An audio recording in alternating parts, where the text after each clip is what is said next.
Kilala nyo ba si Ringo? Magandang araw mga ka-farmers. Kumusta naman po ang lupa nyo? Buhay pa ba? Kumusta ang health status ng inyong lupa? Ako si M.A. Canceran, ang inyong magsasakang biologist. Ngayon, ang ibabahagi ko sa inyo ay kung paano ma-restore ang health ng inyong mga lupa, ng inyong sakahan, lalong-lalo na ang mga rice fields. Maaaring bugbog na kasi ito sa patuloy na paggamit ng inorganic fertilizers maging ng mga pesticides. Or maaaring ito ay wala ng sustansya dahil sa tuloy-tuloy na paggamit nito. Kumbaga, hindi pinagpapahinga ang lupa. Kaya mahalagang malaman ng isang magsasaka ang siyensya sa likod ng intermediate cropping or ng crop rotation. At maging ng proper soil preparation upang sa ganon ay mapanatiling malusog ang lupa. So madalas ang ginagawa ng mga wise na farmers ay nagtatanim sila ng guess what? Diyan, imposibleng hindi mo ito mahulaan dahil paboritong lutuin ito ng sambayan ng Pilipino tuwing Friday. Sirit?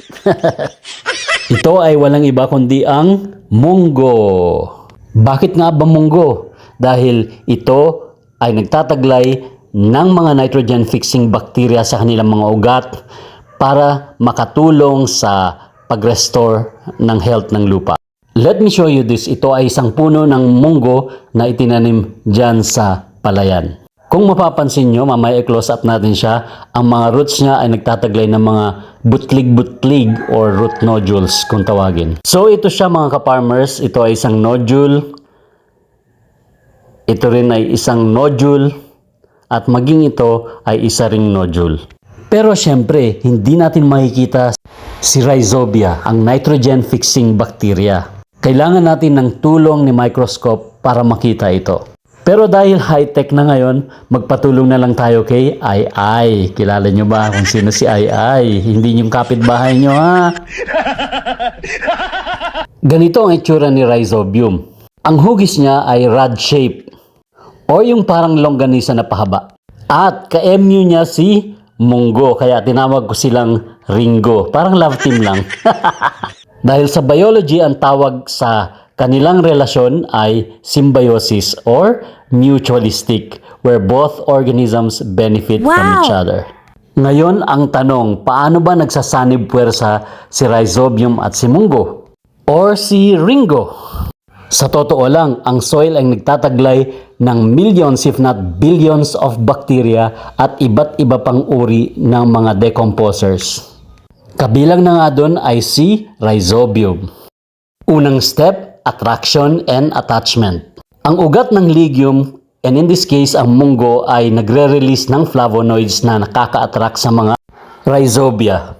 Pag-release ng mga flavonoids, saka naman didikit ang mga Rhizobia sa mga root hairs ni legume. Yung jowa mo lang na nanliligaw pa, todo ang pabango. O diba, na-attract ka, aminin. Step 2 sa pagsanib puwersa nila, once na nakapasok na ang mga bakterya, nagka-curl na yung mga root hair.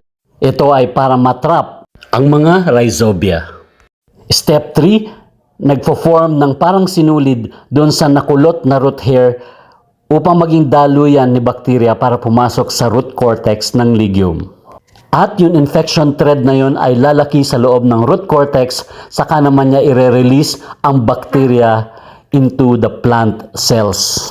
At ang mga bakterya na yon ay kino-convert ang atmospheric nitrogen N2 into ammonia sa pamamagitan ng tinatawag na nitrogenase enzyme. Ang ammonia na yon is then rapidly converted into usable ammonium sa lupa. Amazing, di ba?